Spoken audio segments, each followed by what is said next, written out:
The scent of expensive leather and imported cigars hit Olivia before she even saw him. She was balancing 3 plates along her left arm, a skill she'd perfected over 2 years of working double shifts at Serafina, when the entire restaurant seemed to hold its breath. The usual chatter of silverware against porcelain, the polite laughter of wealthy patrons, even the soft jazz playing through hidden speakers, everything muted.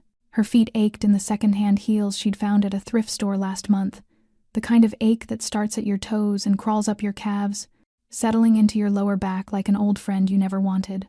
The same back that had never fully healed since Brandon pushed her down those stairs 3 years ago.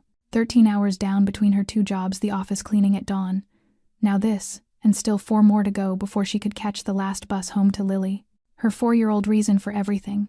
For the bruises hidden beneath her uniform. For the $50 weekly budget that meant she ate whatever Lily left on her plate. For standing here, serving people who spent more on a single bottle of wine than she made in a month. For staying alive when the darkness whispered that giving up would be so much easier. Lily needs me.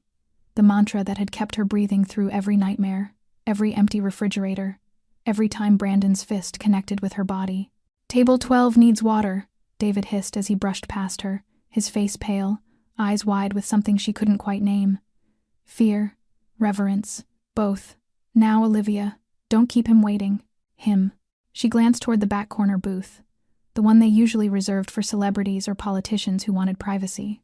The dim lighting made it hard to see clearly, but she could make out silhouettes, 3 men, maybe 4. One sat in the center, his posture relaxed in a way that suggested he owned not just the table, but the entire building, possibly the entire block, possibly the entire city. The walk to table 12 felt longer than it should have. Each step brought her closer to that intoxicating scent, sandalwood, mixed with something darker, something that made her pulse quicken in a way she didn't want to examine. Her right wrist throbbed where Brandon had grabbed it this morning, his fingers digging into the same bruises he'd left last week, his breath stinking of whiskey at 7 a.m. "You think you can hide from me, Liv? I know where you work. I know where Lily goes to daycare. You're mine." She pushed the memory away and lifted the water pitcher, catching her reflection in its silver surface. Dark circles carved beneath her blue-gray eyes, cheekbones too sharp from months of skipped meals, hair pulled back so tight her scalp ached. 27 years old, but the woman staring back looked 40, the kind of tired that no amount of sleep could fix. Not that she'd know. 4 hours a night was a luxury she couldn't afford. "Water, gentlemen." Her voice came out steadier than she felt. 2 men flanked the booth, dark suits, earpieces, eyes that scanned the room with the constant vigilance of trained predators. Serious protection, the kind that came with serious money and even more serious danger. But it was the man in the center who made her breath catch. He couldn't have been more than 36 or 37, with dark hair swept back from a face that belonged on a magazine cover rather than in a restaurant in Manhattan. Sharp jawline, olive skin, eyes so dark they looked black in the low light, like looking into a midnight sky with no stars. He wore a charcoal suit that probably cost more than her annual salary, the kind of tailoring that whispered old money and dangerous power. Those eyes lifted to meet hers, and Olivia forgot how to breathe. Something flickered in his gaze, interest, recognition, or something more predatory that she couldn't name. His attention felt physical, like a hand pressing against her chest, making her heart stutter in a way that terrified her. "Thank you," he said, his accent thick and smooth like honey dripping over gravel. Italian, the kind of voice that made you want to lean closer just to hear it again and run in the opposite direction at the same time. "What's your name?" "Olivia," she stammered, keeping her eyes fixed on the water glasses. "Don't engage. Don't make eye contact. Serve and disappear." That was the rule for tables like this. For men like this. Olivia Harper. "Olivia," he repeated it slowly, like he was tasting each syllable, memorizing the shape of it on his tongue. "You've been working since..." He glanced at a watch that gleamed gold in the dim light. Probably worth more than every possession she'd ever owned combined. "Since 4 a.m., I think. The cleaning company on 57th Street. Then here at 11. Her head snapped up, pitcher trembling in her grip. How the hell did he know that? "I notice things." A small smile played at the corner of his mouth, not quite reaching those dark, fathomless eyes.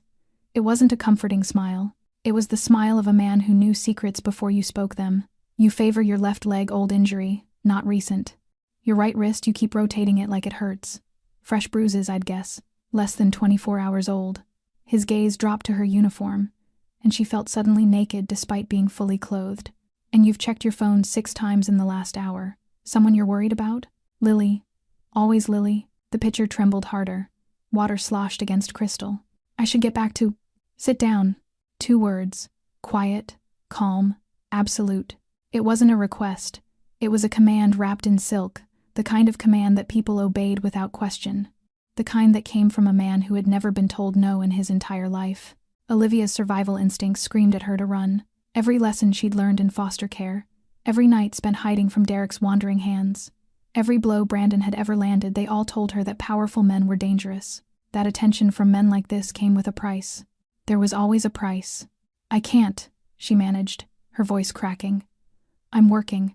I need this job. Please, I can't afford to. You're not in trouble. His voice softened, just a fraction. Just enough to make her wonder if she'd imagined the steel beneath it. When did you last eat? The question hit her like a physical blow. When did she last eat? Yesterday, she'd had half of Lily's leftover mac and cheese. The day before, she couldn't remember. Lily always ate first. Always. That was the rule. The only rule that mattered. I'm fine. You're trembling. He leaned forward slightly, and that scent washed over her again, sandalwood and leather, and something darker. Something dangerous that made her pulse hammer against her throat. Your pupils are dilated. Your skin is pale. You're running on empty. And you have been for a long time. His dark eyes held hers captive, refusing to let her look away. Sit. Eat. My treat. I don't accept charity. It's not charity, and it's not a request, Olivia. The way he said her name sent shivers cascading down her spine. Like a promise. Like a threat. Like something in between that she didn't have a name for. One of his guards, the taller one with the scarred knuckles, materialized beside the booth, David trailing behind him like a terrified shadow. Her manager's face had gone from pale to gray, sweat beading at his temples.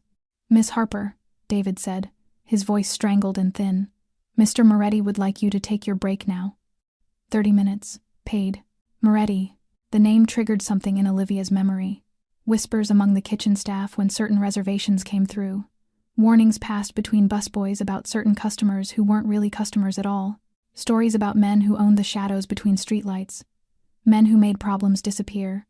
Men who made people disappear. Luca Moretti. The name floated up from somewhere deep in her exhausted mind. The Moretti family. She should have said no. Should have walked away, clocked out, taken her chances, with David's anger and the lost wages. Should have run.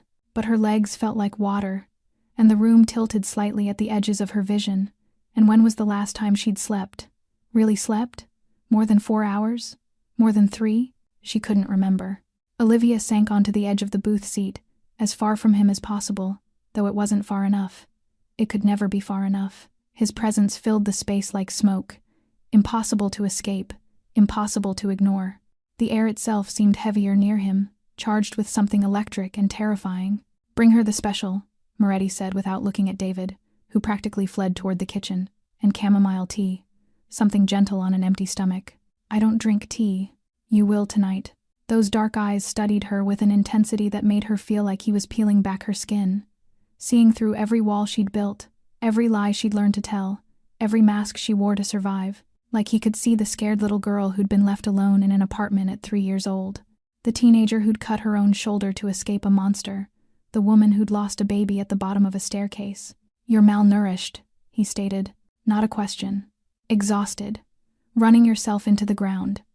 His gaze dropped to her wrist, where the sleeve of her uniform had ridden up just enough to expose the edge of a bruise. And someone hurt you. Her hand flew to cover the mark, fingers wrapping around her own wrist as if she could hide what he'd already seen.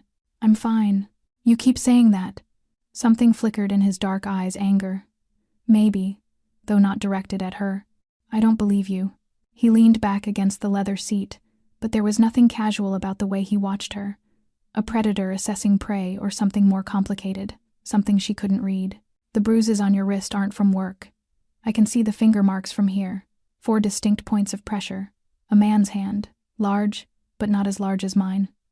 His voice dropped lower, dangerous silk wrapping around cold steel. So I'll ask you once, Olivia, and I want the truth. He paused, letting the silence stretch between them like a wire pulled taut. Who hurt you? The room spun.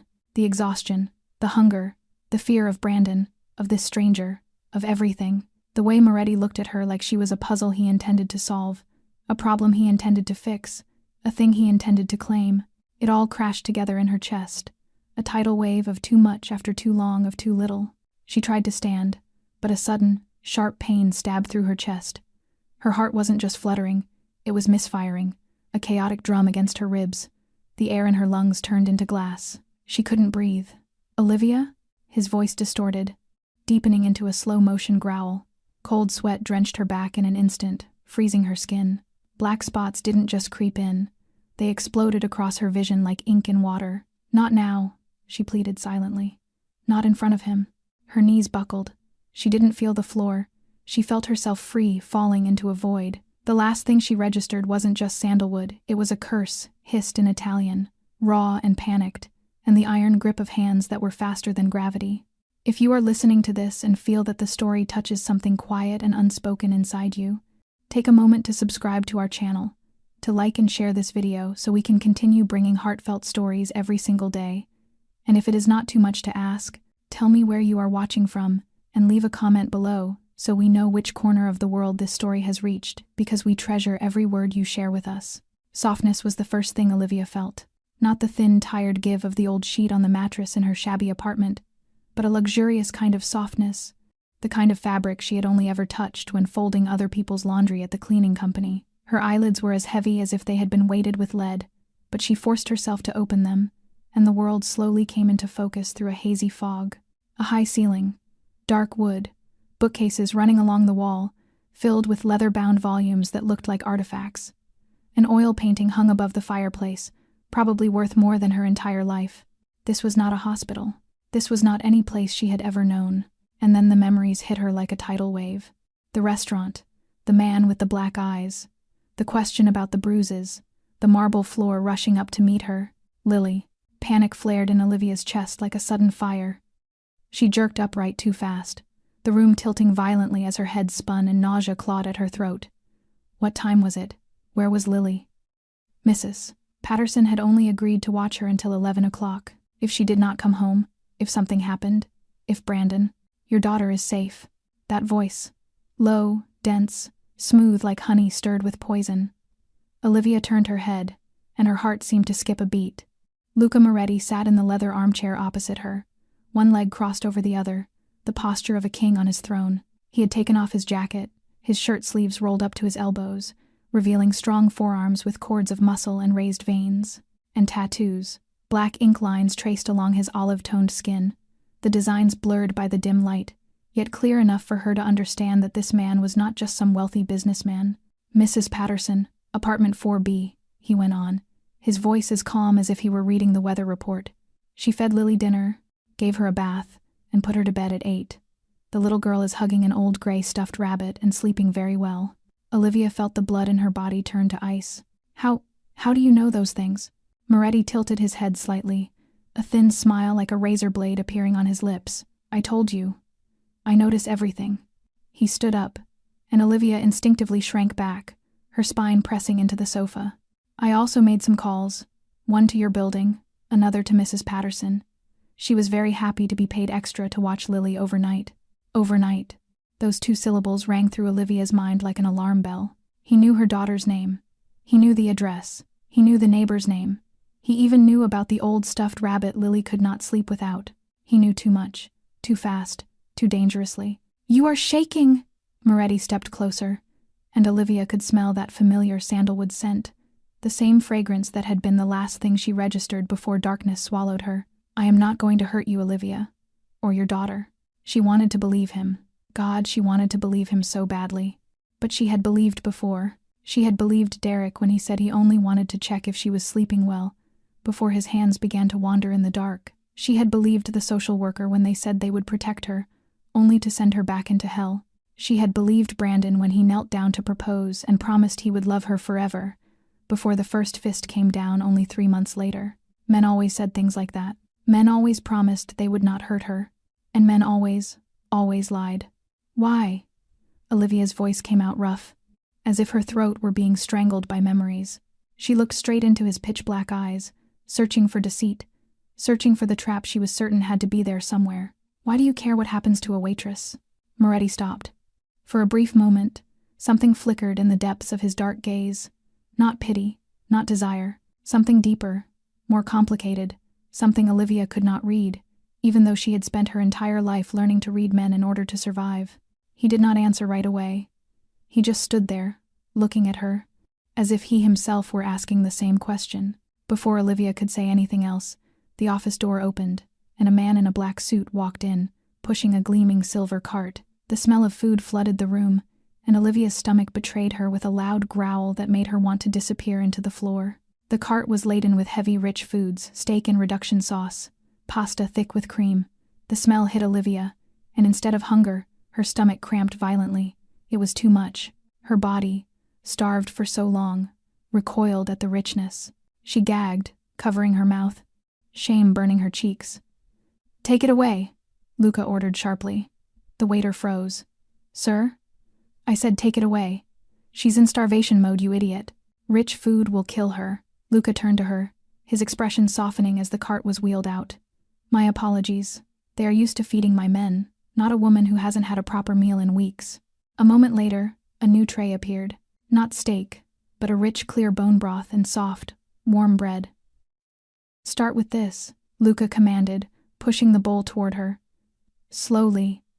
Olivia wanted to protest, but the broth smelled like life itself.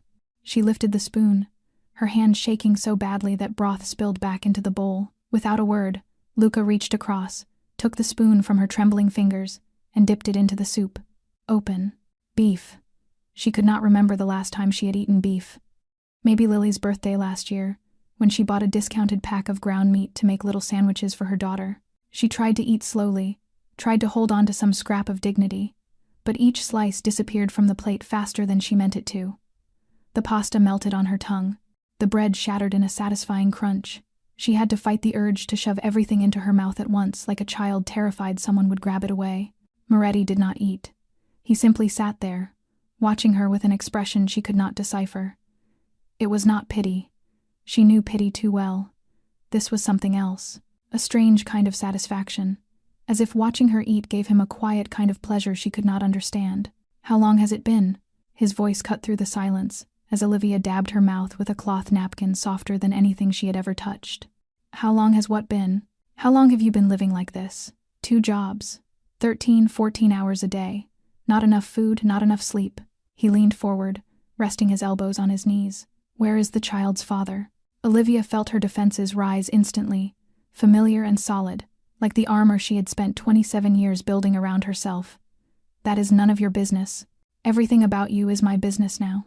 The words froze her in place. "What did you say?" Moretti stood and moved toward the window, looking out at the glittering night city below. "I do not like mysteries, Olivia. They bother me, and I especially do not like seeing people bullied." He turned back to her, his dark eyes locking onto hers.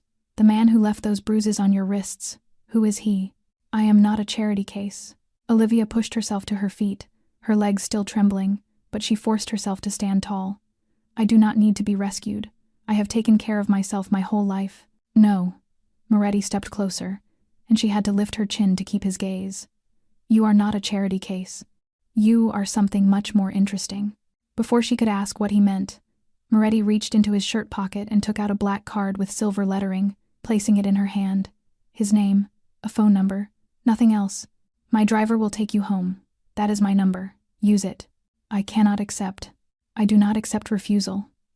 His voice was gentle yet absolute, like steel wrapped in velvet. "And Olivia." He opened the door, light from the hallway spilling into the room. "I will see you tomorrow." It was not a question. It was a declaration. The car slid smoothly through the Manhattan streets at night, and Olivia sat still in the back seat, her forehead resting against the cold window glass. City lights streaked past like blurred ribbons of color, and she let her mind drift with them. When was the last time anyone had cared about her? The last time anyone had asked if she had eaten, if she hurt, if she was afraid? She could not remember, and that thought pulled her down into the depths of memories she had tried to bury for 24 years. 3 years old. She remembered the apartment, dark and cold. She remembered the sound of her mother's footsteps going out the door, the promise that she would be right back. She remembered sitting by the window and waiting. 1 day, 2 days, 3 days, 4 days, hungry, thirsty, crying until there were no tears left. The neighbors found her only when the smell from the apartment began seeping into the hallway. Her mother never came back. Later, she would learn that her mother had died of an overdose in some alley in Detroit, alone and unknown. When Olivia was 15, she did not even get to attend the funeral, if there had been a funeral at all. Then came the foster care system. 7 families in 15 years, 7 houses that were not homes, 7 rounds of promises, then rejection, like a defective object no one wanted to keep. Too quiet, they said, too closed off, too damaged. No one wanted a broken child. But the Reeves family, they had wanted her. At least Derek had. 16 years old, tall, with a smile, adults called charming, and Olivia learned to call nightmare. He came into her room at night. The first time, he said he only wanted to check if she was sleeping well. The second time, his hands began to wander. By the 10th time, the 20th, she had lost count. She told the social worker, sobbing, begging, and the woman looked at her with tired eyes and said she was imagining things, seeking attention, lying. No one believed an orphan. No one ever did. The scar on Olivia's left shoulder, the one she told people came from an accident, was in truth her own doing. She had to hurt herself to escape that hell, because no one else would save her. Then Brandon appeared. She was 22 when she met him at the bar where she worked. Handsome, charming, saying the things she had craved to hear her entire life. You deserve to be loved. I will protect you. You will never be alone again. He brought her flowers, opened car doors, cooked her dinner. The first months were like a dream, and Olivia foolishly believed that life had finally decided to be kind to her. But the dream turned into a nightmare so slowly she did not recognize it until it was too late. He cut her off from the few friends she had. He controlled the money, the phone, her schedule. Then came the first slap. I am sorry. You made me lose control. I love you too much. She believed him. She always believed. The slap became a fist. The fist became beatings, and she learned to hide the bruises under long sleeves, even in the middle of summer. Then she became pregnant again. Another baby. A small, fragile hope growing inside her, and she had thought that maybe this new baby would change everything. She had been wrong. 5 months. She was 5 months pregnant when Brandon pushed her down the stairs in a drunken rage. She could still remember the feeling of falling, her arms wrapped around her belly in a useless, desperate attempt to protect it, the pain tearing through her body as she lay crumpled at the bottom of the staircase. The hospital, blood, loss, alone. Brandon did not even bother to come. When she came home, he said it was her fault, and she believed him. The car stopped, snapping Olivia back into the present. She blinked and realized she was in front of the run-down building where she lived. The driver had already opened the door, and he was holding out a paper bag toward her. Mr. Moretti said to make sure you have breakfast. Olivia took the bag with hands that trembled slightly, not sure what to say. She stepped into the dark lobby of the building, the familiar damp smell rising up to greet her, and she wondered what exactly she had just stepped into. The black Maybach glided through the night, keeping just enough distance behind the car that had taken Olivia home.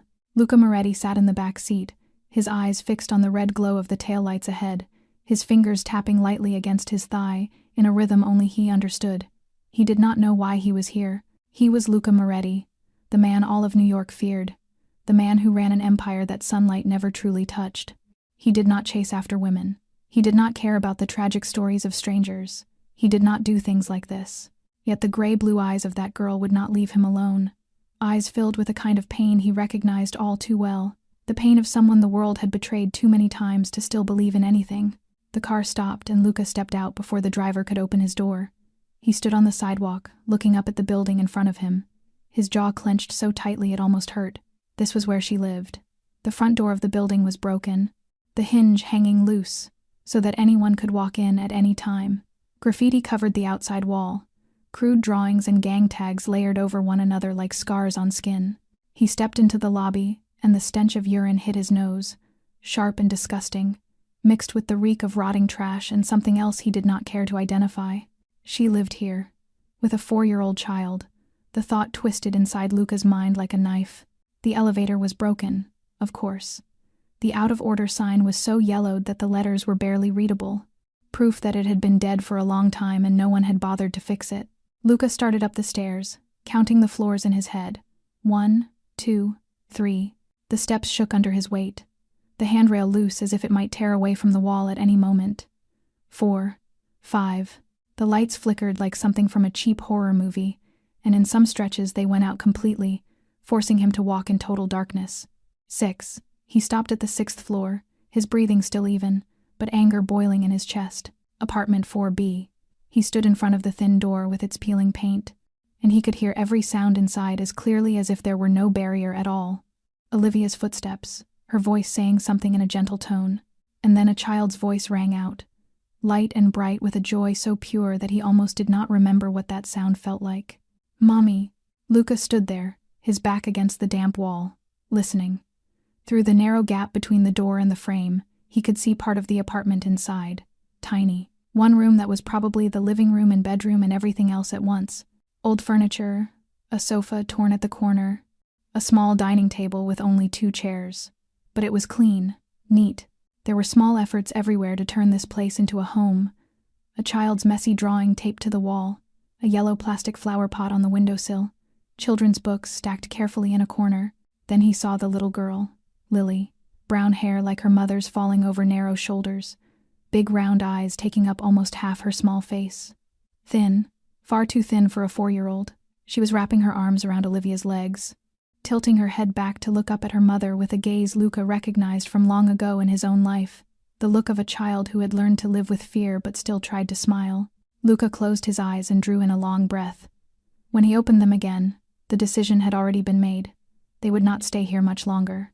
He did not know how yet, did not know how hard Olivia would fight, but he knew with absolute certainty that he would not let them sleep one more night in this hellhole. Not the girl with eyes as sad as a storm-dark ocean, not the thin child clinging to her mother as if terrified of being left behind.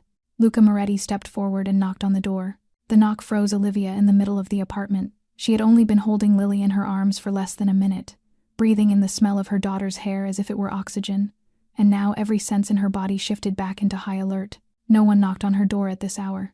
No one knocked on her door at any hour, except Brandon when he was drunk and spoiling for a fight.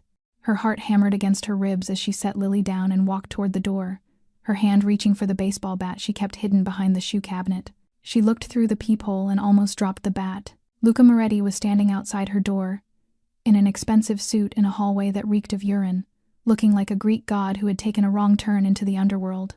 Olivia opened the door, not sure how her legs were still holding her up.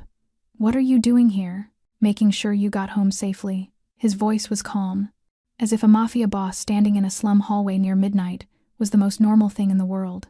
Before Olivia could answer, a small head peeked out from behind her legs. Lily looked up at the stranger with wide eyes, then quickly ducked back, her tiny hands clutching her mother's skirt. "Mommy, scary man," she whispered, just loud enough for Luca to hear, and then the strangest thing happened. Luca Moretti, the man all of New York feared, slowly dropped to his knees on the filthy hallway floor. He did not care that his suit, worth more than most people made in months, was touching stained concrete. He lowered himself until his eyes were level with those of the 4-year-old, and when he spoke again, his voice was completely different, soft, warm, gentle in a way Olivia had not believed him capable of. "Ciao, Piccola. I am Luca. I am your mother's friend." Lily didn't smile back. She tightened her grip on Olivia's skirt, her eyes darting to Luca's large hands, hands that could hurt. "Go away," she whispered, her voice trembling. "We don't want you." Olivia gasped, moving to hush her, but Luca raised a hand to stop her. He didn't get angry. He didn't leave. Instead, he did the unthinkable. He sat down fully on the filthy, urine-stained concrete floor, crossing his expensive legs, making himself smaller than her. He pulled a small, pristine white handkerchief from his pocket. "I see your friend is hurt," Luca said softly, nodding toward the doll clutching in Lily's hand. "Rosie, the one with the missing eye." Lily blinked, surprised. She looked at Rosie, then back at the strange giant who was sitting in the dirt. "She lost her eye," Lily muttered defensively. "Daddy." Daddy threw her. The air in the hallway dropped 10 degrees. Luca's jaw tightened, but his voice remained gentle velvet. "Then he was a fool." Luca held out the handkerchief. "May I? A lady shouldn't have to show her wounds to the world." Lily hesitated. Minutes ticked by a silent standoff. Then, slowly, with the caution of a stray cat, she stepped forward and handed him the doll. Luca tied the handkerchief around the doll's head like a bandage, his movements precise and incredibly gentle. "There," he whispered, handing it back. "Now she is a pirate queen, and pirate queens are afraid of nothing." Lily stared at the doll, then looked up at Luca with wide, awestruck eyes.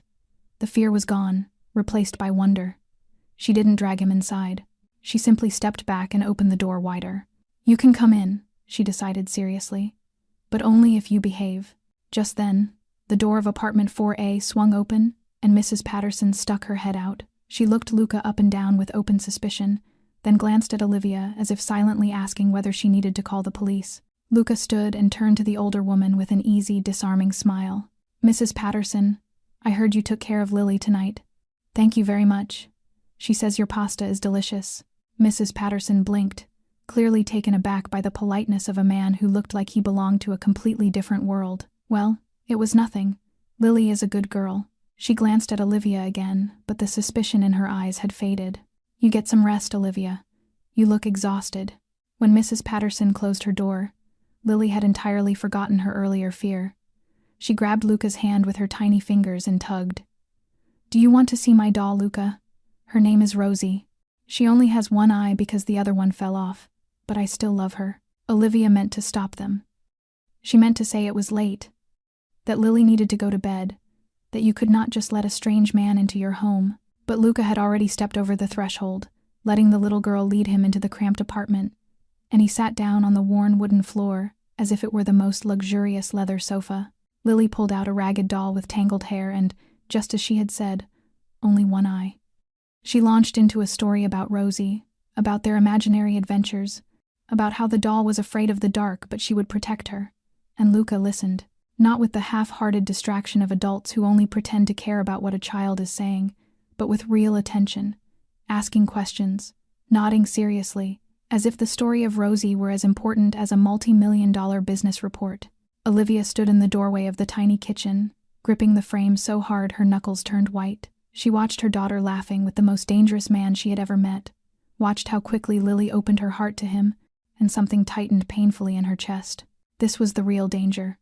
Not Brandon's fists, not Derek's hand in the dark. The real danger was this unexpected gentleness, the way Luca Moretti was looking at her daughter as if the little girl were the most precious thing in the world, because Olivia knew better than anyone that what could truly destroy her was not violence, but hope. Morning light filtered through the thin curtain and pulled Olivia from the deepest sleep she had had in months.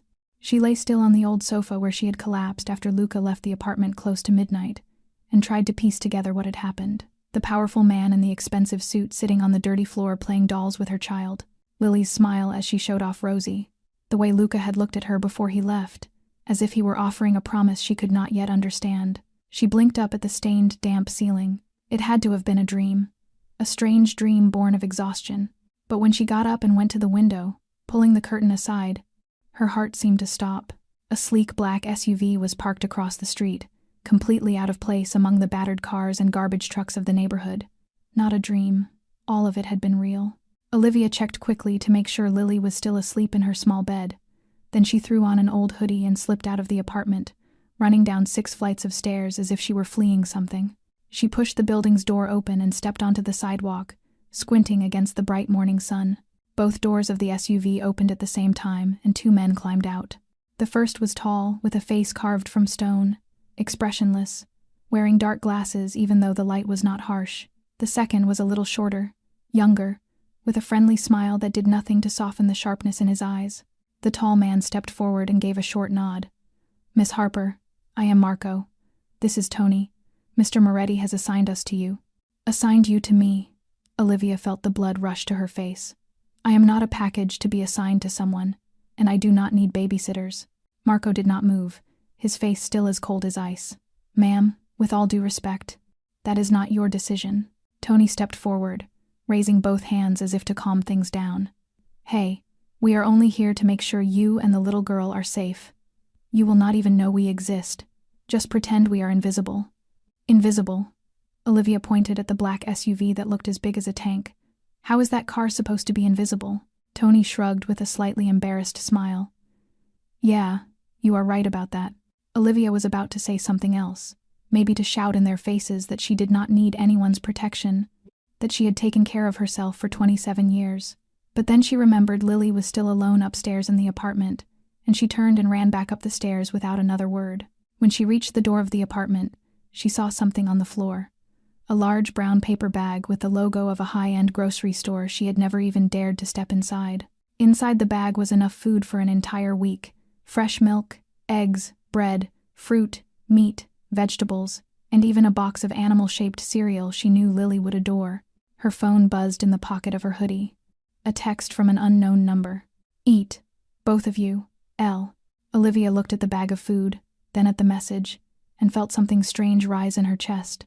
She did not know if it was gratitude or anger, or some uncomfortable mixture of both.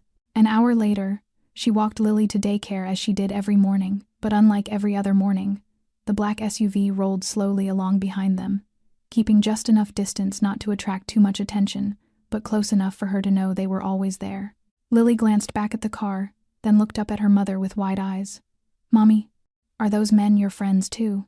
Olivia did not know how to answer. What were they? She had no idea. Bodyguards, watchers, jailers, or guardian angels sent from a source she did not dare trust. The feeling was strange, like standing on a thin border between being protected and being controlled, and she had no idea which side she was on. "They are Luca's friends," she said at last, and that was the closest thing to the truth she could manage. She had just dropped Lily off in her classroom and walked back out through the daycare gate when her phone rang again. This time it was a call from the same number. "Dinner tonight. 7 o'clock. I will send a car to pick you up." Not a question, not an invitation, a statement. Olivia stepped out of the daycare gate, the phone still warm in her hand after Luca's call, when she felt it, that familiar sensation, frightening in its recognition, like someone drilling small holes into the back of her neck with their gaze. She had lived with that feeling for 3 years, long enough to know the difference between being protected and being hunted. This was not Marco or Tony. This was something else, darker, more dangerous, more familiar. She turned around, and her heart dropped into the pit of her stomach. Brandon was standing across the street, leaning against a lamppost as if he owned the right to be there, as if there were no restraining order hanging over his head. He looked worse than the last time she had seen him, beard unshaven, eyes bloodshot, clothes wrinkled as if he had worn them for days. But the smile on his mouth was exactly the same, the smile she knew too well, the smile he always wore right before his fist came down. Olivia's feet felt nailed to the sidewalk. She could not run, could not scream, could not do anything except stand there and stare at him, her body betraying her by freezing the way it always had, as if 2 years of running had never happened, as if she were still the woman curled up at the bottom of the stairs with her dead child in her belly. Brandon lifted a hand and waved, his smile widening. Then Marco appeared. She did not know where he came from, but suddenly he was there, standing between her and Brandon like a wall of steel, broad shoulders blocking her view, one hand on his chest as if ready to draw something from inside his suit jacket. "Leave." Marco's voice was ice cold as it carried across the street. "Right now." Brandon laughed louder, that laugh she had heard in her nightmares. "Oh, look at that. Liv has a bodyguard now," he shouted across the road, not caring about the people who had stopped to stare. "Who is your new boyfriend, Liv? You think he can protect you?" Olivia did not answer. She could not. Her throat felt crushed by the weight of old fear that was still as sharp as a blade. Marco took one step forward, and something in the set of his body made Brandon's laughter falter. "I will not say it a second time. Get out." Brandon looked at Marco, then past him, locking eyes with Olivia over Marco's shoulder. "Tell her she cannot hide forever. Lily is my daughter. I have rights." He stressed each word as if carving them into the air. "I will take back what belongs to me."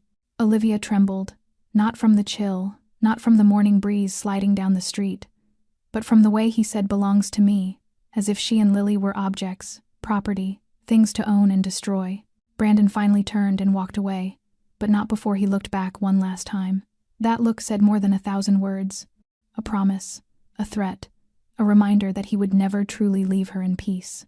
Tony had appeared beside Marco, a phone pressed to his ear, his voice quick and low.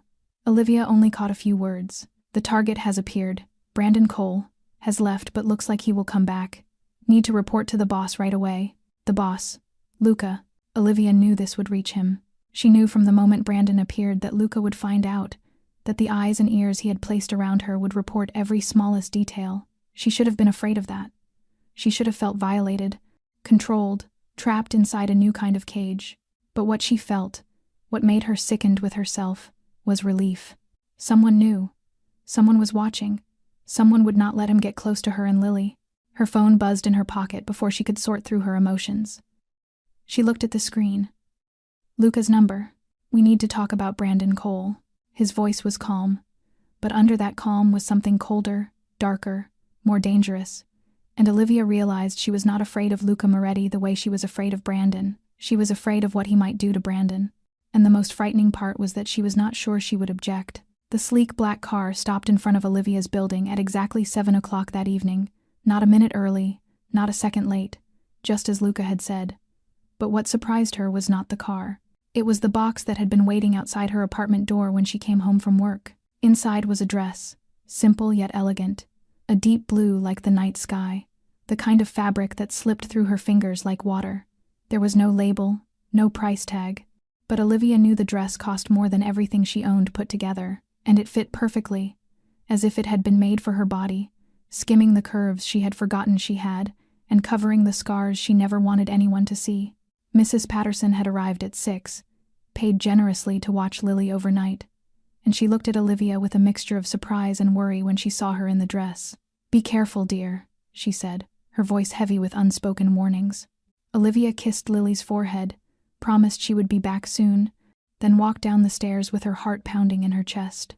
The restaurant was called Valentino, tucked into a quiet corner of Manhattan, the kind of place a woman like Olivia would never have known existed. No big sign, no bright lights, just a dark wooden door with a brass handle. When she stepped inside, she realized the restaurant was completely empty. No other diners, no clatter of plates or buzz of conversation, only the soft flicker of candles on every table, deep red roses in crystal vases, and the low murmur of jazz drifting from somewhere unseen. Luca rose from the table in the middle of the room as she entered, and the way he looked at her stole her breath for a moment. He wore a black suit, a white shirt with no tie, the top button undone, as if he had just stepped out of a magazine cover. But it was his eyes that unsettled her, dark and burning, fixed on her as if she were the only thing in existence. "You look beautiful." His voice was low and warm as he pulled out her chair. Olivia felt her cheeks heat. "You are staring." "I will always stare at what belongs to me," she should have protested. She should have said she did not belong to anyone, but the way he said those words, as if they were the most obvious truth in the world, left her without an answer. The food came, one course after another, each dish delicate and so good that Olivia had to try not to moan with every bite. They talked at first about small things, the weather, the city, the restaurant that, as it turned out, Luca owned. Then the conversation slowly deepened, as if the red wine were loosening the knots she had tied around her secrets for so many years. Luca asked about her past, and she resisted, as she always did. But he was patient, never pushing, simply waiting, and somehow that patience was more frightening than any interrogation. Bit by bit, she opened up. She told him about the foster care system, about the 7 families that had not wanted her, about growing up with no one who loved her. She did not tell him about Derek, those memories still locked in the darkest corner of her soul, but she told him about Brandon, about how he had arrived like a prince from a fairy tale and then turned into a nightmare, about Lily, the only light in all that darkness, about the restraining order he treated like scrap paper. "He still comes," she said, her voice trembling slightly. "The order is just a piece of paper. He will never let us be." Luca's jaw tightened, the tendons in his neck standing out. "Not anymore." "What do you mean?" He looked at her, and in his dark eyes she saw something that made her shiver. Not hot anger, something far worse. Cold calculation, more dangerous than any burst of rage. "I mean, I deal with problems, and he is a problem." Olivia wanted to ask more, to know what he intended to do, but part of her was afraid of the answer, and another part, the part she tried not to acknowledge, did not want him to stop. After dinner they stepped outside, the cool night air wrapping around her skin. The car was waiting, but Luca did not open the door right away. He stopped, turned to face her, and lifted his hand to her cheek. His palm was warm and rough, big enough to almost cover one side of her face. "I'm going to kiss you now." His voice was low and husky. She should have stepped back, should have said no. But she stayed where she was, and when his mouth touched hers, the world seemed to still. The kiss was both gentle and possessive, both question and demand, both promise and declaration.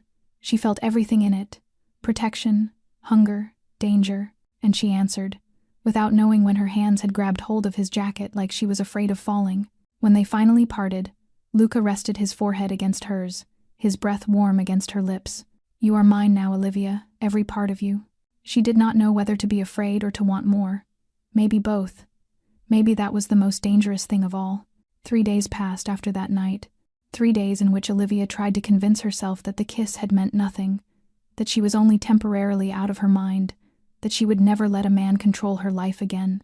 But her lips still remembered the feel of his, and her heart still beat faster every time her phone vibrated with a message from Luca. She was washing dishes after dinner when a knock sounded at the door, and she knew who it was before she even opened it. Somehow, she always knew when he was near. Luca stood in the hallway, still in a suit as always, as if he did not own casual clothes. But what caught her attention was his expression, serious and resolute in a way that made her uneasy. "Pack your things. You are moving." Olivia blinked, certain she had misheard. "Excuse me. You heard me."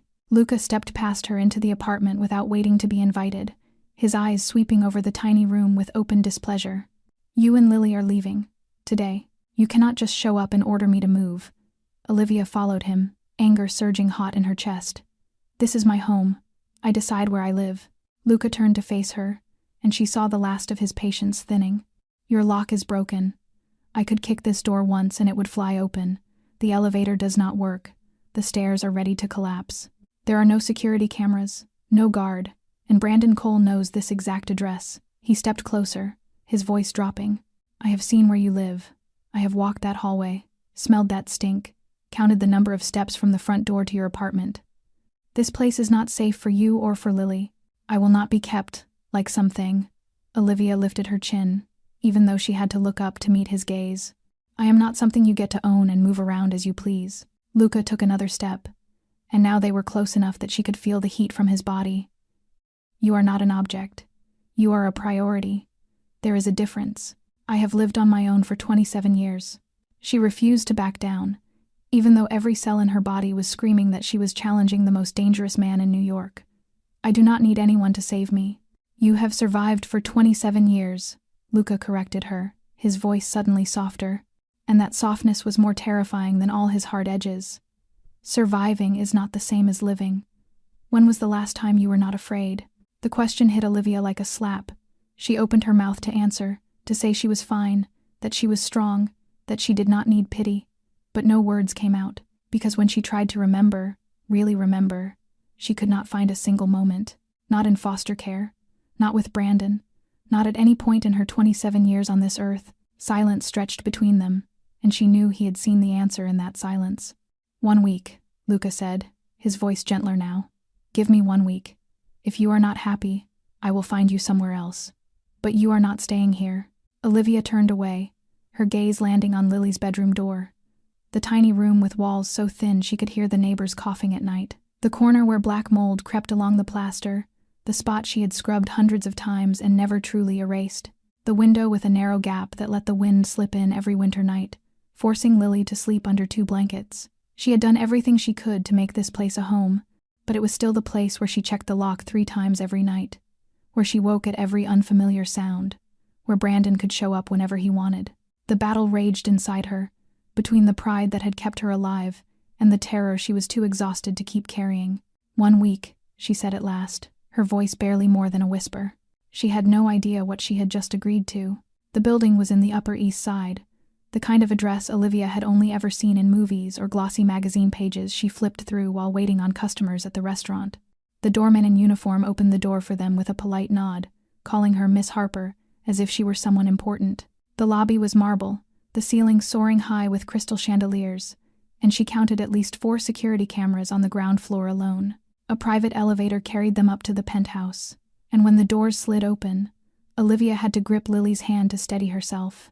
The apartment was vast, probably larger than the entire 6th floor of the building she had lived in before. 4 bedrooms, a living room with floor-to-ceiling glass walls, and beyond them the whole Manhattan skyline stretched out like a living painting. Late afternoon sunlight poured through the glass, turning the pale wood floors to gold, and Olivia felt as if she were stepping into a different world, one she did not belong to. "Your room is here." Luca opened the door on the left, and Lily let out a squeal. The room was decorated like a princess dream, pastel pink walls, a little canopy bed draped in white gauze, bookshelves filled with brand new children's books, and a play corner with more toys than Lily had ever dared to imagine. Dolls, stuffed animals, building sets, plastic castles, everything a 4-year-old might want and more. Olivia turned to Luca, her mouth suddenly dry. "When did you do all this?" "I have people," he answered simply, as if creating a perfect room for a child he had met only a few days earlier was the most ordinary thing in the world. Lily did not wait for an invitation. She flew into the room, then bolted back out, then darted into the next one, her happy shrieks echoing through the apartment. "Mommy, there is a bathtub as big as a swimming pool. Mommy, there is a television bigger than Mrs. Patterson's whole wall. Mommy, there is a balcony. There are trees." She ran from room to room like a small whirlwind, and her laughter was a sound Olivia had gone far too long without hearing. But Olivia could not laugh with her. She stood in the middle of the luxurious living room, arms wrapped around herself, feeling as if she were drowning. Too much, too fast, too good to be real. She had taught herself not to trust good things, because every time she did, life ripped them out of her hands without mercy. That night, after Lily had fallen asleep in her new princess bed, Olivia stood on the balcony and looked down at the city. Manhattan at night was an endless sea of lights, millions of flickers swaying below, and she had never felt smaller. She heard footsteps behind her. Then Luca's warmth surrounded her as he came to stand at her back, his arms circling her waist, drawing her against his chest. "This is too much," she murmured, her eyes still on the view. "This is nothing." His voice was low against her ear. "I would give you the world if you let me." Olivia closed her eyes, feeling the steady beat of his heart against her back. "Why me?" "You could have anyone." "I do not want anyone." Luca's hold tightened, his mouth brushing her hair. "I want you." And for the first time in her life, Olivia let herself relax in a man's arms. She leaned back against his chest. Let her weight be held. Let the walls she had spent 27 years building crack, even if only a little. A sense of safety flooded her, strange and frightening and addictive all at once. She no longer knew what that feeling was supposed to be, was not sure she had any right to it. "What happens when you get tired of us?" The question slipped out before she could stop it, her voice shaky and fragile. Luca turned her to face him, his hands lifting her face so she had to look into his dark eyes. "That cannot happen, Tesoro. You are mine, always." A week in the penthouse passed like a dream Olivia did not dare accept as real. Lily changed before her eyes, her cheeks rounding with color from proper meals, her laughter coming more often, and she slept through the night without waking to the noise of neighbors or the skitter of rats in the walls. A steady routine took shape. Breakfast together in the morning, Lily going to a new school with a clean uniform and a new backpack, afternoons with homework and toys, evenings with warm dinners and bedtime stories. Everything was so perfect it frightened her. But at night, when darkness wrapped itself around the lavish penthouse, Olivia's demons found their way back. She was falling. The staircase stretched on forever, and she was falling, arms wrapped around her belly in a useless, desperate attempt to shield it. Everything moved in slow motion, each step slamming into her body, each burst of pain tearing through her, and she could hear her own scream echoing from far away. Then she was lying at the bottom of the stairs, hot blood spilling between her legs, and she knew. She knew before the doctor spoke, knew before she saw the nurse's tears, knew before her world completely collapsed. Memory dragged her further back, to the first time Brandon hit her. A slap because she had looked at the waiter too long, he said. She had cried, and he had gone down on his knees to apologize, promising it would never happen again, telling her he loved her too much and lost control. She had believed him, foolishly believed him. And the slap turned into a fist, the fist into beatings. Then came apologies again, affection, flowers and gifts and promises. Then more blows, a spiral with no end that she did not know how to escape. Then she became pregnant again. A second child. A small hope in her belly, proof that maybe life was not entirely dark. Brandon had been happy then, gentle, had not laid a hand on her for 3 months. She had thought everything would change. She had thought the baby would save them. But then that night came. They argued about something she could no longer even remember. Brandon drunk, eyes bloodshot, breath thick with alcohol. They stood at the top of the stairs. He shouted. She tried to calm him down, and then his hand slammed into her chest. She fell. 5 months. She had been 5 months pregnant, far enough along to know the gender, far enough to choose a name, far enough to dream about a future. The hospital was all white and cold. She lay there alone, no one holding her hand, no one telling her it would be all right. Brandon did not come. When he showed up 2 days later, after the doctor had said words she never wanted to hear, he looked at her with accusing eyes. "Your fault. You did not know how to keep our baby." Olivia jolted awake from the dream, her shirt soaked with sweat, tears slipping down her cheeks without her knowing when they had started. Her heart thudded wildly against her ribs, and she could not breathe, could not think, could only sit there in the dark and shake. Nightmare. Luca's voice from the doorway made her flinch. He stood there in a t-shirt and sleep pants, his hair mussed as if he had just gotten out of bed, his dark eyes resting on her with something she did not dare name. Olivia did not answer. She could not. But she did not have to speak. Somehow, he knew. He always seemed to know. Luca did not ask any questions. He simply crossed the room, lay down beside her, and drew her into his arms. No words were exchanged. No questions. No explanations. No pressure. Only his warmth wrapping around her, the steady beat of his heart under her cheek, his hand stroking her hair in slow, soothing passes as if calming a frightened child. And for the first time in many years, Olivia fell back asleep. No nightmares, no fear, only soft darkness and the feeling of being protected. The next morning she woke in his arms, sunlight slipping past the curtains, and she realized something. When he shifted, when his arm tightened around her, she did not flinch. She did not curl in on herself. She was not afraid. For the first time in her life, she woke up next to a man without fear.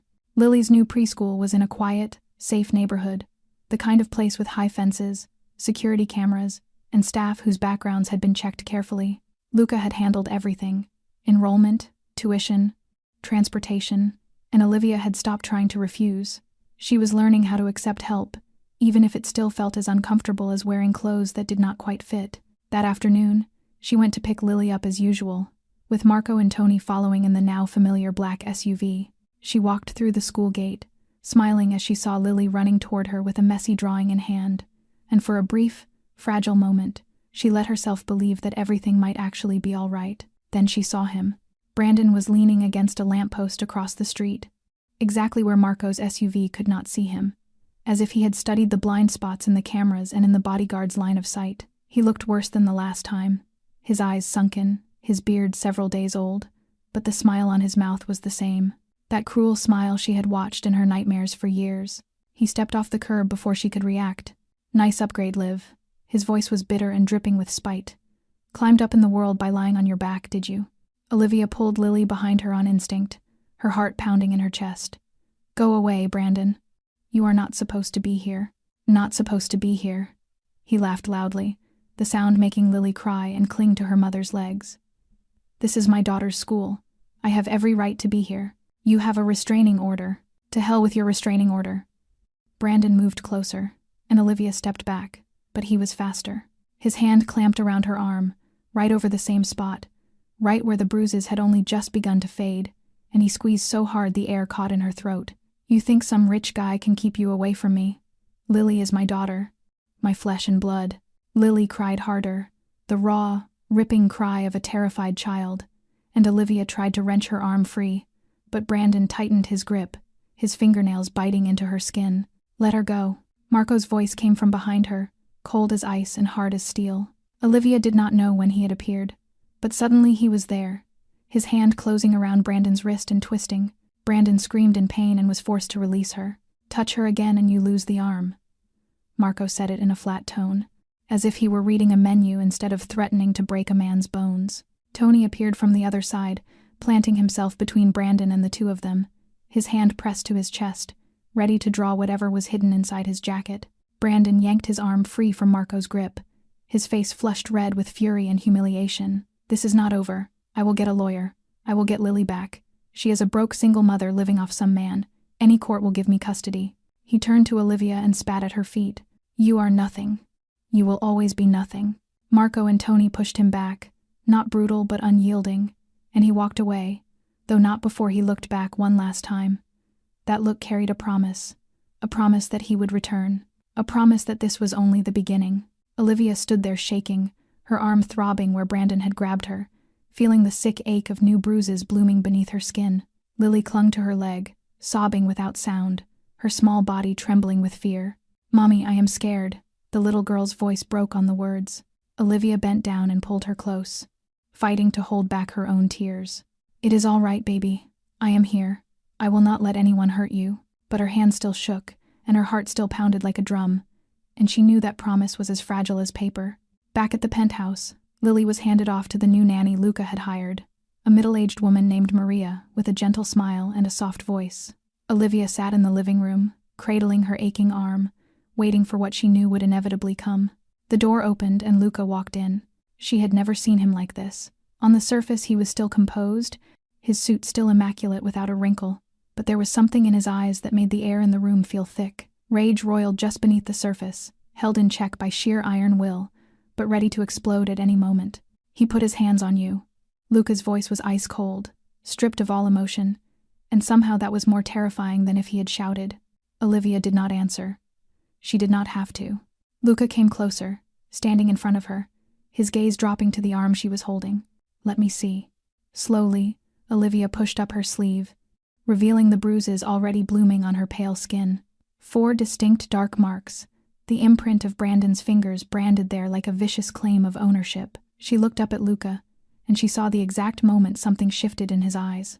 It was not the wild, uncontrolled anger she had known with Brandon. It was something colder, darker, more primal, as if the civilized man in the expensive suit stepped back, and what emerged in his place was a pure predator, a monster without conscience and without limits. Luca did not touch her. He only stared at the bruises, his jaw clenched so tightly she could see the cords standing out beneath his skin. Then he turned away. I will take care of this. Tonight. His voice was flat, calm as the surface of a lake before a storm, and somehow that was more terrifying than any roar. What does that mean? Olivia got to her feet, her legs unsteady, but she forced herself to face him. Luca turned back, and his dark eyes were now as empty as 2 bottomless pits. It means Brandon Cole will never come near you or Lily again. He began to pace the living room, long strides like a caged animal. The anger radiated off him in waves of heat, thickening the air until it was hard to breathe. Olivia had seen Brandon angry hundreds of times, but Brandon's rage had always been a wildfire, flaring up and burning out. This was something entirely different. This was the fury of a man who knew exactly what he would do and had all the power he needed to do it. Luca, you cannot just... I can. He stopped in the center of the room, turning to look at her, and that look froze her where she stood. I will. This is what I do, Olivia. I remove threats, and he is a threat. That word, remove, hung in the air like a death sentence. Olivia felt the blood in her veins turn to ice. You are going to kill him. Silence. Luca did not answer. He simply stood there, looking at her with eyes that no longer belonged to the tender lover who had held her through a nightmare the night before. These were the eyes of Luca Moretti, Mafia boss, the man all of New York feared, the man who could make people disappear without leaving a trace. And that silence was the clearest answer of all. Do not. Olivia's voice cracked, tears rising despite her will. For Lily, she should not have to live with that. She should not have to know that her father... She could not finish the sentence. She hated Brandon, hated him with every cell in her body. But Lily carried half his blood, and she did not want her daughter to grow up haunted by the ghost of a murder. Luca did not move, and she could see the battle waging behind his eyes. The monster wanted blood, wanted revenge, wanted to tear apart the man who had dared to touch what belonged to him. But something else was pulling him back, something softer, something she did not dare name. For you, he said at last, his voice rough, as if the words had been dragged from somewhere very deep inside. Only for you, I will find another way. He stepped closer until he stood directly in front of her, his hand lifting her face with a touch so gentle she could barely feel it. His lips brushed her forehead, a tender kiss that stood in sharp contrast to the storm raging inside him. Stay here. Do not wait up. Then he turned and walked toward the door where Marco and Tony were already standing. Both men wore serious, ready expressions, like soldiers about to head into battle. Luca said something to them in Italian, his voice low and quick, and the 3 of them disappeared through the doorway. The sound of the door closing echoed through the silent penthouse. Olivia stood alone in the lavish living room, staring at the space where Luca had been, and wondered what kind of monster she had fallen in love with. He was a killer, had probably killed many men, would likely kill many more. He was dangerous in ways Brandon could never even imagine. He could destroy her life with the snap of his fingers. But she did not want to run. And that was the most frightening truth of all. The phone rang close to midnight, pulling Olivia out of the fog of half-sleep she had been drifting in for hours. She had not been able to rest, could not close her eyes knowing Luca was out there doing things she was afraid to picture. His name lit up the screen, and she answered with a trembling hand. Come here. I want you to see this. No explanation, no question. Just an order. And before she could think, she had thrown on a coat and stepped out the door. Marco was waiting in the lobby, his face as expressionless as ever, and he led her down to the garage where the black SUV was already running. They drove in silence, leaving behind the bright towers of Manhattan, plunging into a dark industrial area on the outskirts of the city. Abandoned factories, rusting warehouses, streets without streetlights. The car stopped in front of a large warehouse, dim light seeping out through cracks in the doors, and Olivia counted at least 6 men posted outside. They nodded as Marco led her past, no one questioning, no one trying to stop her. She belonged to Luca, and that was enough to open every door. Inside, the warehouse was dark and cold, the smell of damp and something else she did not want to identify hanging in the air. A single bulb dangled from the ceiling, casting a harsh circle of light in the center of the room, and in that circle sat a chair. Brandon was tied to it, his hands bound behind his back, his face swollen and bruised, blood dripping from his nose and the corner of his mouth. He looked nothing like the man who had stood so defiantly outside the school gate that morning. He looked like a trapped animal, red-eyed from crying and fear, his body shaking uncontrollably. Olivia froze in the doorway, her feet refusing to carry her any farther. Luca stood in front of Brandon, and this was not the Luca she knew, not the man who had held her through the night, who had kissed her forehead so gently, who had played dolls with Lily on the floor. This was someone entirely different, cold, ruthless, deadly. This was Don Moretti, the head of a criminal empire, and seeing him like this, Olivia finally understood why an entire city feared his name. Mr. Cole.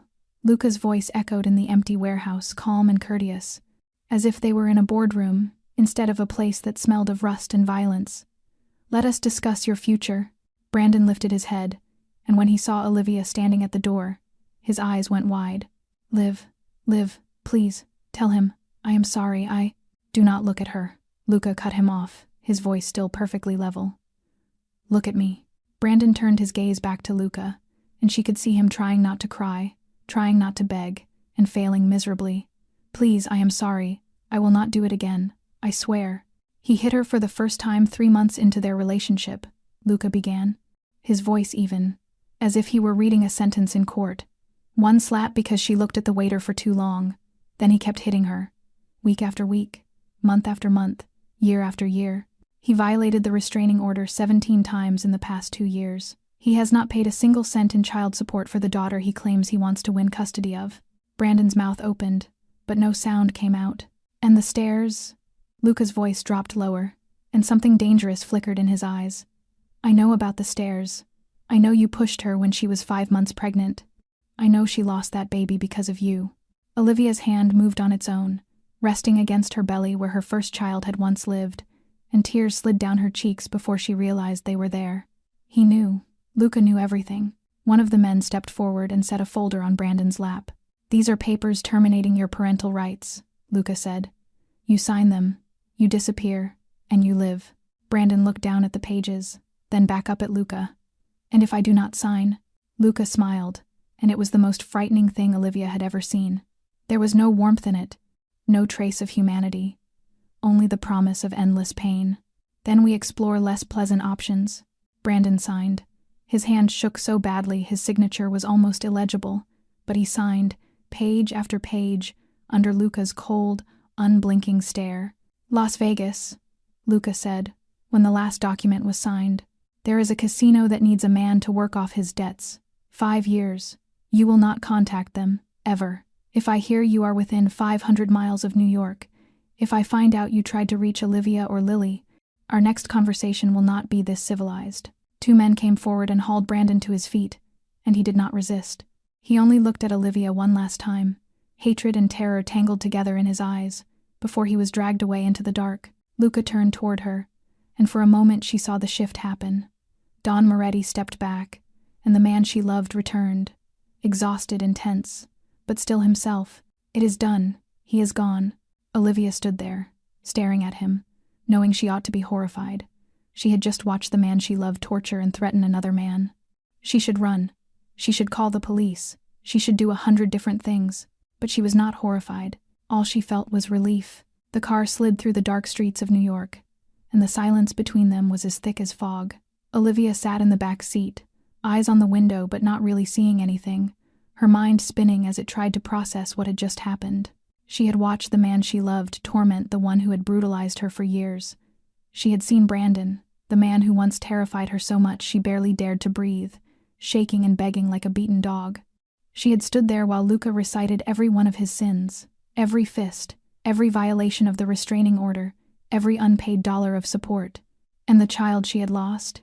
He knew that too. She should feel horrified. She should feel sick. She should be afraid of the man sitting beside her. But what she felt was a crushing sense of release, like a massive stone she had carried on her shoulders for years had finally been set down. "Are you afraid of me?" Luca's voice broke the silence, low and tired. Olivia turned her head toward him. In the passing streetlights, his face was half shadow, half light, and she wondered which side she was really looking at, the lover or the monster. "I should be," she answered at last. But you did it for us, for Lily." Luca said nothing. He simply reached for her hand and closed his fingers around it, and they sat that way until the car stopped in front of the building. The penthouse was quiet when they returned. Maria had left hours ago, and Lily was fast asleep in her princess bed, her face peaceful as an angel's, oblivious to everything that had happened that night. Olivia stood in the doorway to her daughter's room for a long moment, watching the small chest rise and fall in a steady rhythm, silently thanking whatever might be listening that her little girl was safe. She found Luca on the balcony, looking out over the city with a glass of whiskey in his hand. She stepped out beside him, and for a while neither of them spoke. "I am not a good man, Olivia," Luca said at last, his voice rough and heavy. "I have never been a good man. I know. I have done things you cannot imagine. I will do more. This is my life. This is who I am. I know." Luca turned to look at her, surprise in his eyes that he did not bother to hide. "And you are still here." "I am still here." He set the glass down and moved toward her, his hands coming up to cradle her face and tilt it so she had to meet his eyes. The dark depths still held the shadow of Don Moretti, but there was something softer there as well, something she suspected only she would ever see. "I would burn the entire world for you," he said, his voice low and steady as a vow. "Does that frighten you?" Olivia looked at him, at the man who had killed, who had tortured, who had done things that could lock him away for life. The man who had held her through nightmares, who had played dolls with her daughter, who had given her the feeling of safety for the first time in 27 years. "It should frighten me." She paused for a beat. "But it does not." Luca kissed her, and this kiss was different from the ones before, deeper, more significant, a promise and an acceptance wrapped into one. She kissed him back, letting herself sink into him, into his darkness, into everything he was and everything he would do. When they finally drew apart, Luca rested his forehead against hers, his breath warm against her lips. "I love you, Olivia. Ti amo." Those 3 words hung in the night air, heavy on her chest. She wanted to say them back, wanted to answer, but 27 years of learning not to trust anyone could not vanish in a single night. "I am not ready to say that yet," she whispered, her voice trembling. "But I am not going anywhere." Luca smiled, the first real smile she had seen from him that night, and pulled her into his arms. "That is enough. For now, that is enough." The months that followed passed like a dream Olivia finally allowed herself to believe was real.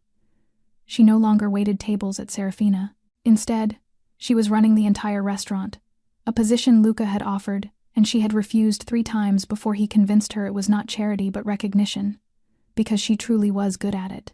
And she was. She knew how to make customers feel welcome, how to manage the staff, how to solve problems without calling anyone for help. For the first time in her life, she had a job that made her proud, instead of being just another way to survive. In the evenings, after Lily had gone to bed, she sat in front of a laptop and took online college courses she had dreamed of since she was a teenager in foster care. Literature, business administration, psychology, doors she had thought were permanently closed were slowly swinging open. Lily changed more than anyone.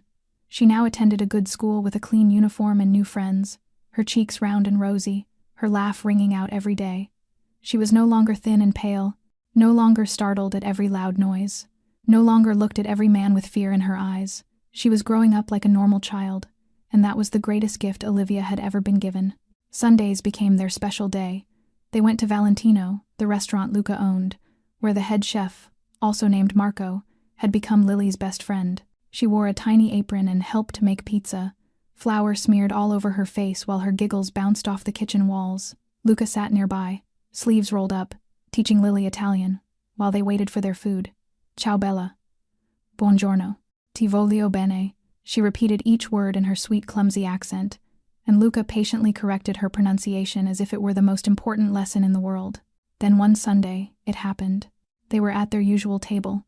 Lily was carrying a heavy porcelain bowl of pasta she had helped make, walking carefully toward their table. She was beaming, so proud, until her small foot caught on the edge of the rug. Crash! The sound was like a gunshot in the quiet restaurant. The bowl shattered.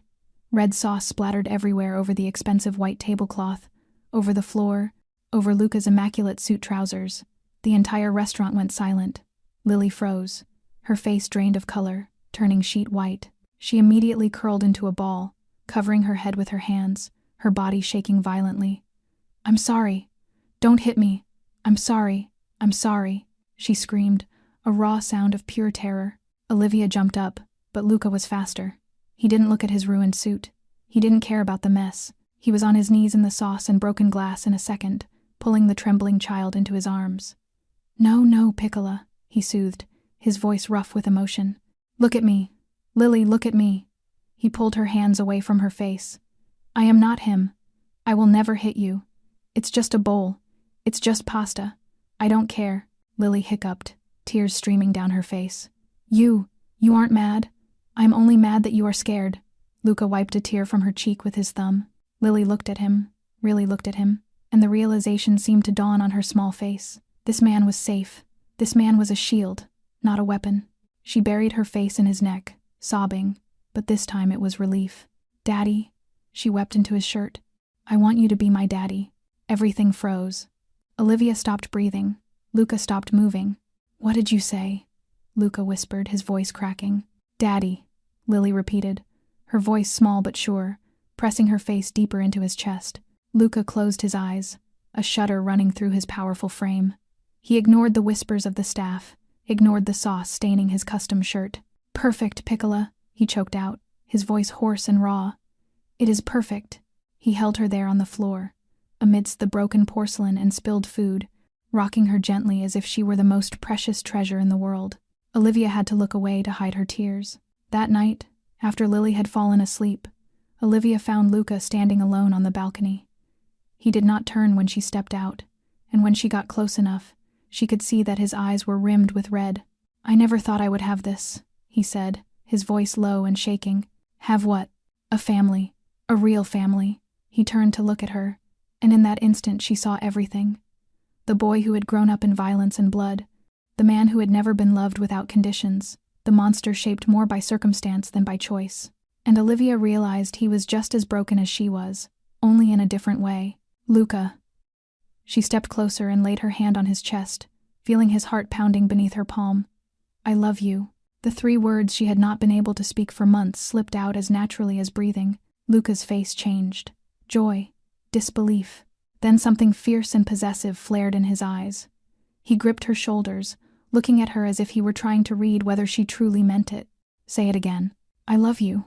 Luca pulled her into his arms, holding her so tightly she could barely breathe, and she felt his body tremble.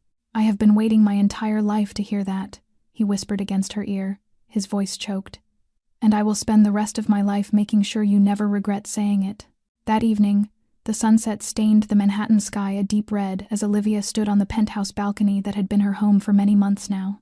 Inside, Lily was fast asleep after a long day of playing and learning Italian with Luca, her little face peaceful and serene like a small angel. Olivia heard the familiar footsteps behind her, then the warmth of Luca's presence wrapped around her as he came to stand beside her, the scent of sandalwood and leather already etched into her mind as the smell of safety. Luca did not speak for a long time.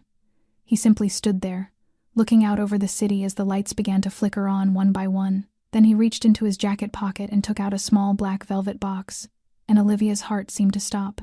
"I know everything has happened very fast," he began. "Yes," Luca blinked, a small smile tugging at his mouth. "I have not even asked yet. I know, but the answer is still yes." He opened the box, and inside was a ring. Simple, elegant, a diamond that caught the city lights and threw them back like a sky full of stars. Not too large, not ostentatious, but perfect. Perfect in the way Luca understood her without needing her to explain. "I cannot promise you a normal life." His voice was low and serious. My world is dangerous. It will always be dangerous. Olivia looked into his dark eyes, the eyes of a killer, the eyes of a mafia boss, the eyes of the man who had pulled her out of hell and handed her a piece of heaven. Then we will be dangerous together. Luca lifted the ring and slowly slid it onto her ring finger. The diamond glinted like a promise without end.